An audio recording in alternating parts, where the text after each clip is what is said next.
This song probably been done about 1 million times, but it ain't never been done like mine. We're talking about 1 million Africans. We're talking about 10 million Africans. We're talking about 100 million Africans. The African Holocaust, baby. Genocides that went down in Rwanda. We're talking about Darfur. We're talking about Sierra Leone. We're talking about 1 million diamonds. We're talking about the Congo, B. We're talking about 1 million of our people in prison. We're talking about 1 million of our people dead, unemployed, homeless, hungry, B. 1 million Africans, 10 million Africans, 100 million Africans. 1 million Africans, 2 million Africans, 10 million Africans, 100 million Africans. They say we ain't got no right to complain. I just laugh at them. You can have the whips and the chains. I don't hate on them, but hopefully they gonna catch up. I ain't gonna wait on them. Kanye, Lupe, Pharrell, I will skate on them. 1 million black men locked up in prison. And damn, think I'm kidding what it is, but I isn't. And if you didn't know, it's just cause you ignorant. Cause pigs lock up motherfuckers just cause of their pigment. That is racial profiling. No, I'm not wildin'. Y'all shucking jiving, grinning and smiling. 1 million people was here before they even came. And ever since they came, they just changed the game. They brought a few million more and then they changed our names. Now turn the devil burner, come to burn your shit to flame. We gon' burn it down, baby. Africans, 2 million Africans, 10 million Africans, 100 million Africans, 1 million Taino, 1 million Arawak, 10 million more of our people who ain't coming back, 10 million of our people with scars on their back. Cracker tell me that it don't matter, but matter. Black power. Power. Black power. Race first. Race first. Race first. Race first. All right. The Honorable Marcus Messiah Garvey used to say that the most powerful defensive weapon within the race of African people was to practice race first in all parts of the world. He said if we just looked out for ourselves first instead of looking out for everybody else, we could solve half our problems overnight. He also said that if the Negro is not careful, he will drink in all the poisons of Western civilization and die from the effects of it. That's right. Okay? I want to thank you all for coming out today, especially given the scared of weather. I thank the Supreme Ruler of the Universe for holding back the rain so folks can come on out. So that was definitely a blessing. It's my first time presenting in New York City. Hopefully it's not my last. And I come before you today to share some information with you. Not to offend, but to make you think. The greatest weapon used against black people is misinformation. That's right. Not guns, not bombs, not even police brutality is a greater threat than misinformation. Okay, so today I just want to give you some accurate information. My goal is for you to walk out of here a little bit more enlightened than when you came in. And I know you came in very, very enlightened because we're all very educated in this room. But I want to give you some things to think about. Okay, so that's what we're going to deal with today. When you talk about post-traumatic slavery disorder, a lot of people look at it as a sensationalized topic to justify why black folks are not taking care of their business. But as a psychologist, I can tell you that post-traumatic slavery disorder is nothing more than an extensive form of post-traumatic stress disorder. Okay? Now, there is a such thing as post-traumatic stress disorder. When brothers come back from the Gulf War in Iraq and Afghanistan, and they're waking up in the middle of the night, attacking a queen, thinking she's the enemy in the dream, that's post-traumatic stress disorder. When a brother gets married to a sister, okay, and they go to make love that first night of the wedding day, if he hadn't been with her prior to that, and she rejects him unconsciously, she doesn't know why. It's because she's having a recollection of molestation or rape that took place when she was a child. Post-traumatic stress disorder. So black people, every time they wake up and they're ready to do something to improve the situation, they automatically have something inside of them that tells them don't do it.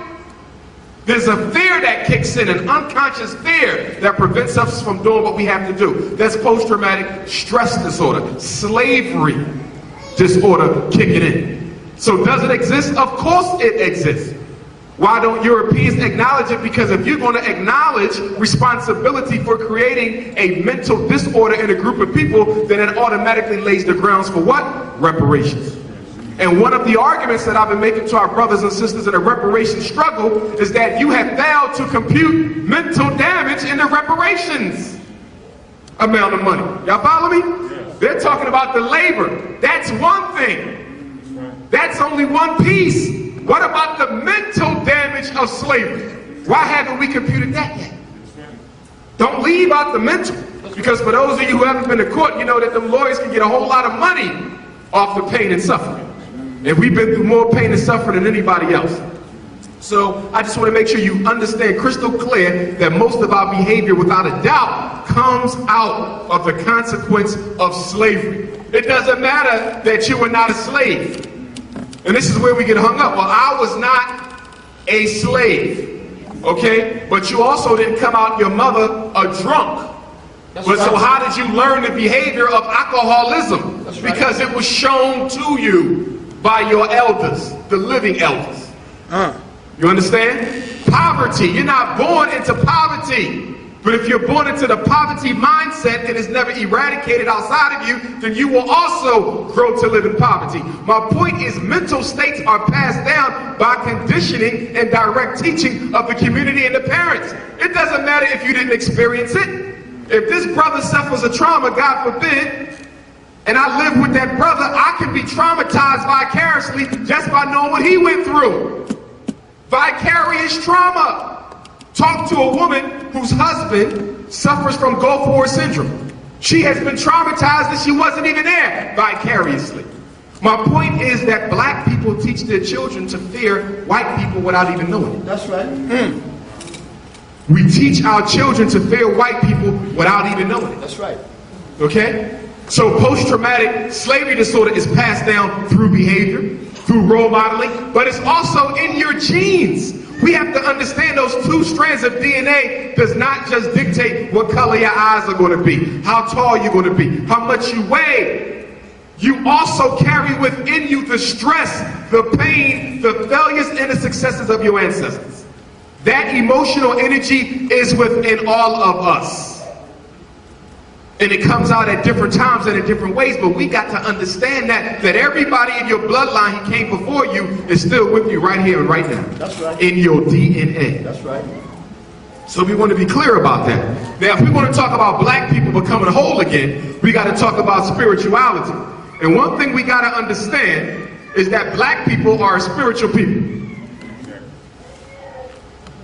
Psychology is not the study of the spirit. Psychology is the study of the mind. Sigmund Freud stole psychology out of Africa. So did Carl Jung. Due to research, both of them spent expensive years of their professional life studying the mysteries of Kemet. And they wrote about it. In fact, if you ever see a picture of Sigmund Freud's office, you would think that you were in the office of Naim Akbar or Wade Nobles or Cress Welsing. He had the statues of all the Egyptian divinities in his office. What would an Austrian Jew be doing with a complete collection of Egyptian divinities? Studying the spiritual system of Africa. Brought it back to Europe and he called it what? The philosophy of the unconscious. The philosophy of the unconscious is nothing but the medu neter of Egypt. That's all it is. The difference was they translated the word psyche into mind because the European is very materialist. And we have to make sure we don't become materialists. That's right. Make sure we don't become materialists. For the European, if he can't see it, touch it, taste it, or smell it, it don't exist. So spirit is outside of his realm of science because it's unmeasurable. Because the European has a God complex. If he can't fathom it, if he can't grasp it, it must not be real. His arrogance leads him to conclude that since this is outside my ability to understand, it must not exist. We are not that people. Psychology for us is study of the spirit. And that's why when black people go and get psychotherapy, a lot of them never get healed because the therapist, who's either European or trained by Europeans, doesn't deal with their soul. You got to deal with the soul of a black person. You are God's first people. And as God's first people, you are the only people on the face of the earth who can literally say that I descend from no other type of people. I come directly from God. And that's why I never get into arguments about who's God's chosen people, because the only thing that matters to me is who is God's first people. That can be proven beyond a shadow of a doubt. Now, whenever I talk about religion or spirituality, All right, yeah, turn that down. oh, bring the lights down. I'm sorry, good people.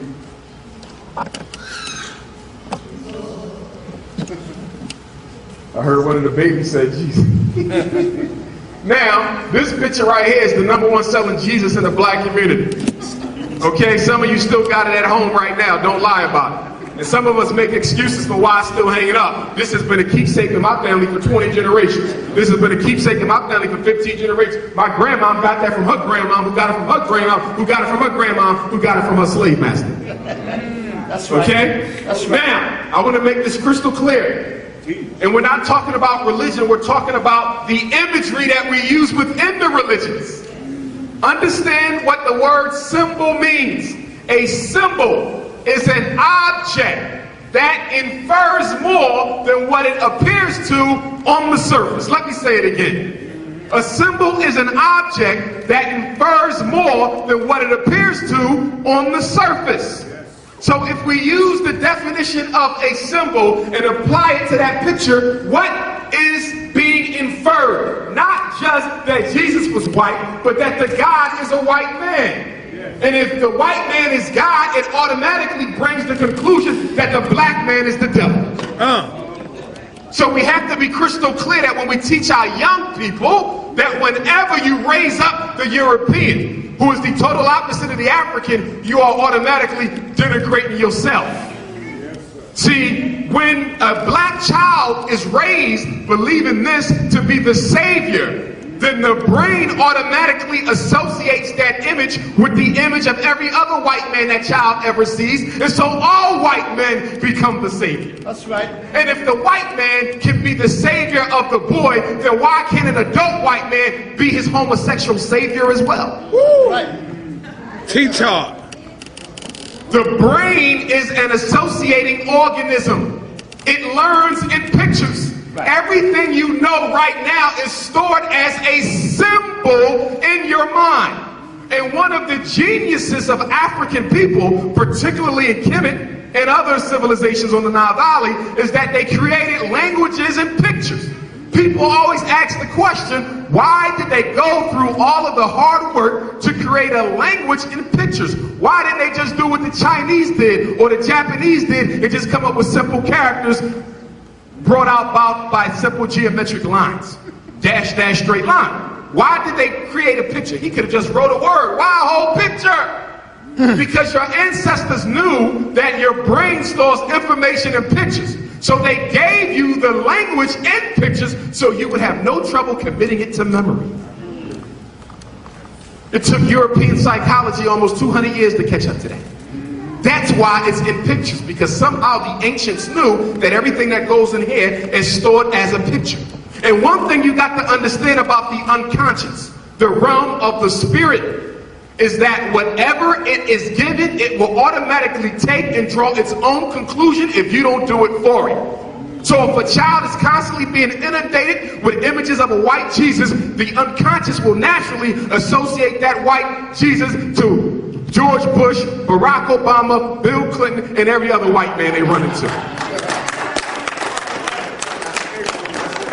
We're going to talk about him in a minute. See, these pictures are very, very dangerous to the psyche.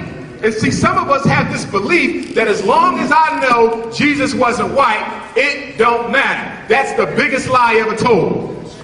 Your conscious mind is not more powerful than your unconscious mind. So if you are feeding your unconscious mind images of a white savior, no matter what your conscious mind thinks, you will act based on what is in the reservoir of the unconscious. And that's why we have to be careful about what we watch, what we read, what we listen to, even as adults, because you do not have the power. You do not have the power to keep the unconscious from eating all that nasty garbage that we feed the mind. I had a conversation with a sister in Philadelphia the other day. She said she was a vegetarian. I said, I don't have a problem with that.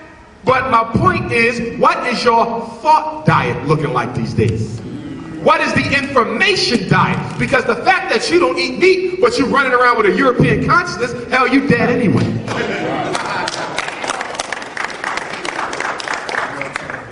You know where you want me to go. I skip it. Just say go. All right. Now, because paintings wasn't good enough, they gave you a living image. Y'all remember this movie? This is one of the best sellers. And most of y'all still got the tape. Okay? A white Jesus.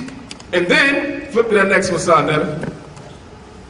This was ridiculous, because this is, what's his name? Mel Gibson. When this movie came out, every black mega church in America rented like 5 tour buses to go and take their whole church. Y'all remember, because it was all over the front page. Black people spent more money to go and see Passion of the Christ than any other movie ever made. Okay? And to find out that the creator of the movie was a racist is no shock to you and I, but what about all those Negroes who made that man wealthy off of that white Jesus? And see, it's real easy to tell a Negro. You can always detect a Negro because for a Negro, color don't matter. That's right. That's and what the they say. Negro is the only population on the face of the earth to whom color don't matter. Well, if color don't matter, why did the European go out of his way through a process of more than 500 years to change every black Madonna and child of Jesus the Christ and his mother Mary in painting and in statue from an African to a European? If it did not matter. Furthermore, if it did not matter, why aren't the black churches today making Jesus to look like he originally looked back in Africa? It's because we have that post-traumatic slavery disorder going on. Which means that if a lot of black people went to church on Sunday and Jesus looked like you or me, many of them would never come back the following week. That's right. Because we fail to realize that in the black community, we still have color consciousness, i.e. light skin supremacy. And that's the reason why Barack Obama, who's done nothing for black people, can still be worshipped like a god by black people. But Clarence Thomas, who's also done nothing for black people, will be denigrated. What is the difference between Obama and Clarence Thomas in terms of policy for black people? Nothing. But because Clarence Thomas is jet black with big lips and a broad nose and a nappy hair, it is natural for you to deride him. But Obama is light-skinned with good curly hair, so you can't attack him. That's right. And if you don't believe me, look at black leadership in America. Ever since the Honorable Marcus Messiah Garvey and Khalid Muhammad would get honorable mention, you have never had a black leader who did not pass the paper bag test. Because you would not follow a black skin leader. If Jesus came in this room right here, not with you, but if Jesus came in a black community, many of us will reject him just based on light skin supremacy. See, there's white supremacy, there's light skin supremacy, and then there's homosexual supremacy.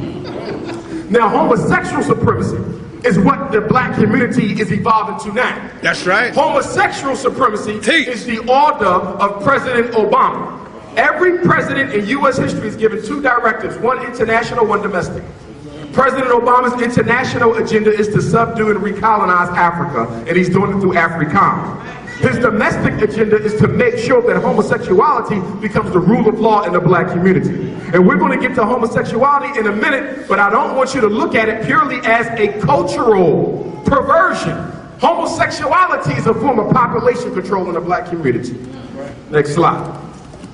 If they can convince an entire generation of black children to have sex with people of the same gender, then they reduce the black birth rate, cut it in half. It's all about eugenics. Now, what's the difference between spirituality and religion? Number one, religion is about blind faith. Spirituality is about inquiry. Religion has nothing to do with science. Spirituality is a science. Like the brother said, star science. Religion is about damnation, but spirituality is about balance, ma'at, karma. Religion says there's one God. Spirituality said that we are one with God. And we have to evolve our consciousness back into who we were, which were a people who were one with God. The word Africa, from God's soul. God in heaven versus God in me. Doctrine versus divinity. One way versus multiple paths. Eternal sin versus enlightenment. There's no doctrine of eternal sin in Africa. You can't find it nowhere. That's right. Nobody's born in sin. Nobody was born in sin until they was born in slavery. My point is that there's nothing wrong, in my opinion, for you to have whatever religion you choose. That ain't my issue. It's how you use it that's my issue. See, every tool is neutral. It's how it gets applied And the problem is, my